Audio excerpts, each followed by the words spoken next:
latest report is coming from Albert Breer, an insider of the NFL that knows a whole lot. And the latest report coming from him is that the Minnesota Vikings are going to have their QB coaches at Michigan's Pro Day on Friday. And then Kevin O'Connell and Kwesi Adolfo-Mensah are going to watch JJ McCarthy in a private workout next week. He also reports that the Bears, Commanders, and Patriots have shown no appetite, have shown zero appetite of trading one of those picks. And this is what I've been saying. The Patriots will not trade their number 3 overall selection because their biggest need in a roster full of lots of needs is their quarterback position. Why would you trade your number 3 overall pick when you desire a quarterback and you need a quarterback and Drake May has the chance to be an all-time franchise-changing guy? Why would you trade that to the Minnesota Vikings? I didn't think it made any sense to begin with. So because of that, I made a bet that the Minnesota Vikings, a figurative bet, not a literal bet, that the Minnesota Vikings are going to trade up and draft JJ McCarthy. That's the way things are looking. So, now with the Minnesota Vikings and their organization getting a close look at JJ McCarthy, we need to analyze and examine what JJ McCarthy can bring the Minnesota Vikings. This take is presented by Hokeland Farm. Hokeland Farm has rotationally grazed 100% grass-fed beef. This beef is sold in quarters and halves, and they have custom sample packs so you can try before you buy in bulk. Listen carefully, because you get 20% off if you tell Jared you heard about Hokeland Farm on the Minnesota Tim podcast. Contact Jared at 952-491-1541 for 20% off your first order if you tell him you heard about Hokeland Farm on the Minnesota Tim podcast. So, now it's time. We need to analyze and we need to break down what JJ McCarthy would be bringing the Minnesota Vikings if they do indeed select him with the number 4 or number 5 overall pick, which is what I predicted the Minnesota Vikings will do. So let's take a look at his time at Michigan. Let's specifically look at JJ McCarthy's final year where they won the national championship game over Washington, 34-13. Michigan was undefeated their final year. Michigan was coached by Jim Harbaugh before he joined the Los Angeles Chargers, which everybody knows. But let's just look at JJ McCarthy's game log. So game 1, they completely destroy. And there's a theme here. ECU, 30-3. McCarthy is 26 for 30, 280 yards, 3 touchdowns, 0 interceptions. That's an 87% completion percentage. They then defeat UNLV, 35-7. McCarthy, 22 for 25, 278 yards, 88% completion percentage, 2 touchdowns, 0 interceptions. Their third game versus BGSU, I don't even know what that stands for, but they completely demolished them, 31-6. But McCarthy did not have a great performance in this game. 8 for 13, 143 yards, 61.5% completion percentage, 2 touchdowns, 3 interceptions. Their next game, Big Ten matchup versus Rutgers. Michigan wins 31-7. JJ McCarthy, 15 for 21, 214 yards, a 71% completion percentage, 1 touchdowns, 0 interceptions. Nebraska, Michigan wins 45-7. JJ McCarthy, 12 for 16, 156 yards, 75% completion percentage, 2 touchdowns, 0 interceptions. Against the tough and rough PJ Fleck Minnesota Gophers squad, Michigan wins 52-10.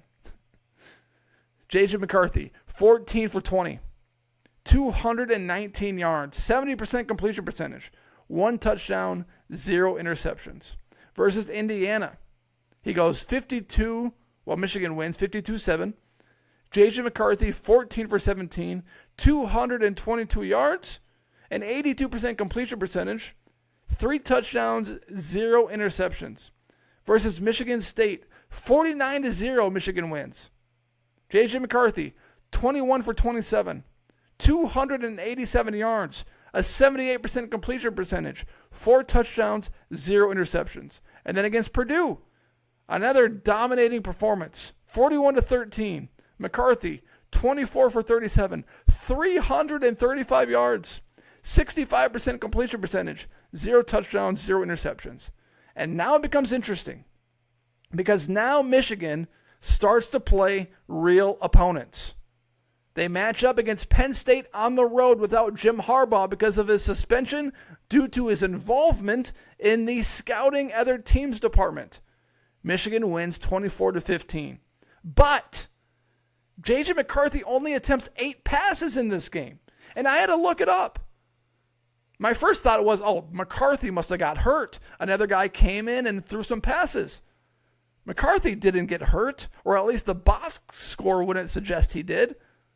There was no other quarterback that came into the game and threw passes for Michigan. He literally threw the ball 8 times against the nifty Lions in their win, where he threw for 60 yards, an 87% completion percentage, 0 touchdowns, 0 picks. Their very next game versus Maryland, McCarthy goes 12 for 23. Michigan wins 31-24.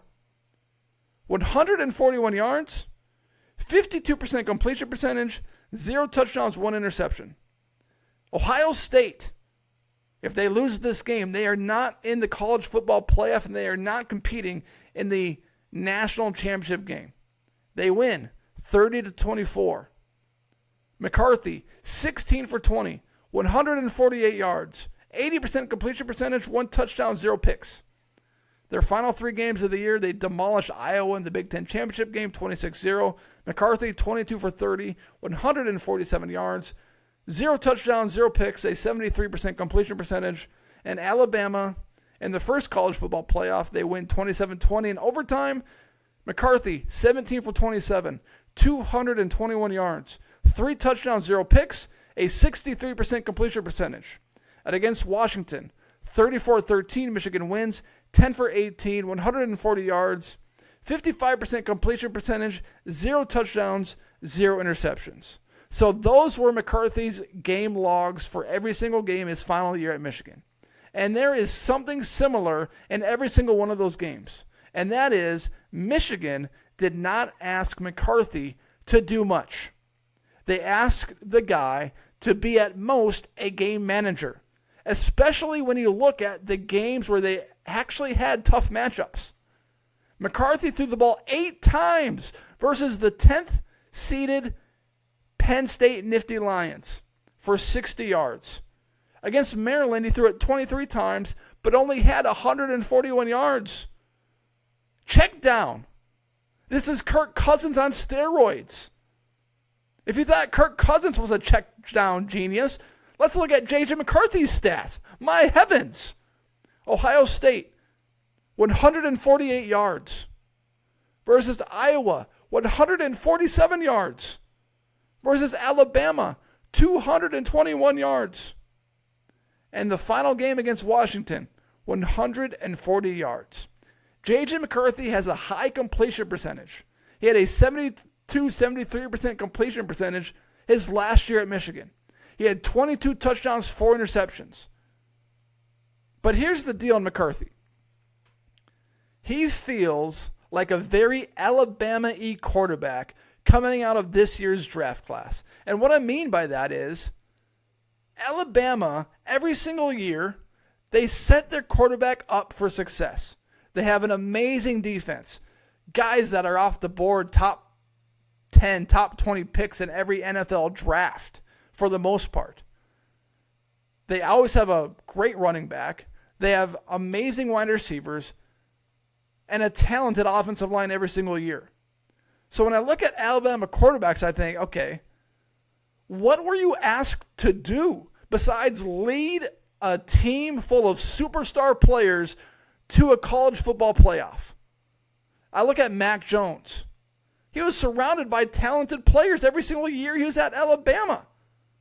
He was never going to be a franchise quarterback in the NFL.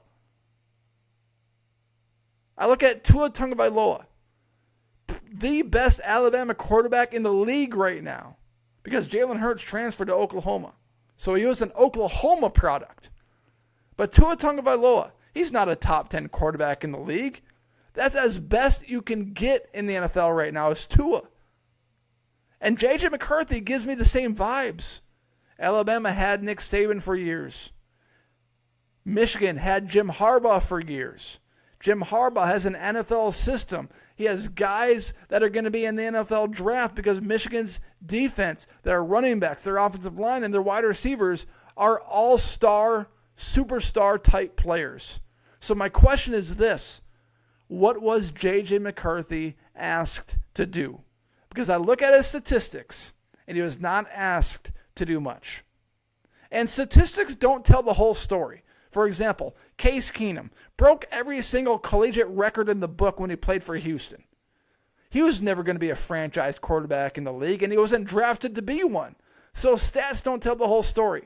But they tell a story. And the story they're telling us from J.J. McCarthy is that you were at best a game manager for Michigan. You were a check-down quarterback that was never asked to go out there and win the game for Michigan. The best game he had was against Alabama in overtime. He went 17 for 27, 221 yards, 3 touchdowns, 0 interceptions. McCarthy is not a franchise NFL quarterback. And I am very worried that the Minnesota Vikings are going to trade 11-23 and maybe a third or fourth round to get to that pick 4 or 5 and draft him. Because the Vikings need a franchise quarterback. And they're scouting him hard. And they're going to love his efficiency. They're going to love his tools as an NFL quarterback. But my worry is this. McCarthy never had to carry the weight, the load of a collegiate football team. Like Patrick Mahomes, like Josh Allen, like Drake May, like Caleb Williams. McCarthy was surrounded by all-star talents. And so is Joe Burrow. Joe Burrow was surrounded by Justin Jefferson, by Jamar Chase. Great team around him. But most players in the NFL, specifically the quarterbacks, the great ones, don't have situations like Tua, like J.J. McCarthy, like Mac Jones. Most of them pave the way, dominate collegiate football games with subpar rosters around them and make a name for themselves. They're not in this cushy-tushy situation where they have great running backs, all-star wide receivers, and an amazing defense to carry them to wins. They needed to do it. And if the Minnesota Vikings are going to draft J.J. McCarthy, they are going to expect him to be the franchise quarterback for this foreseeable future. Because they're trading 2 first-round picks to get him at the very minimum. And I'm very concerned that J.J. McCarthy does not have it. He is not the guy. Because he was never asked to be the guy at Michigan. So the Minnesota Vikings, what they should do, and I don't know if they're going to be able to do it, but they need to trade the entire farm to try to draft Drake May. Because Drake May didn't have a cushy players around him. He didn't have superstar running backs and wide receivers and offensive linemen and defense. He needed to pave the way himself. He needed to make a name for North Carolina and their football program. Jim Harbaugh, he was the face of Michigan. But Drake May, he was the face of North Carolina. And he didn't have an all-star, superstar head coach like Jim Harbaugh that makes NFL players left and right. It would be an utter mistake for the Vikings to select J.J. McCarthy. And the statistics tell the story of McCarthy's collegiate success. 22 touchdowns, 4 interceptions his last year at Michigan. But what that tells me is that he was not asked to be the guy. He was asked to play a role and allow his teammates to lead their team to victory. Thank you for listening to this episode of the Minnesota Tim Podcast. If you're watching on YouTube, please hit that subscribe button. so I could get more subscribers. Like the video, please. If you're watching or listening on Apple or Spotify, please rate, review, and follow the podcast wherever you are listening to this podcast. Everyone, thank you for listening, and thank you for making this podcast a part of your day.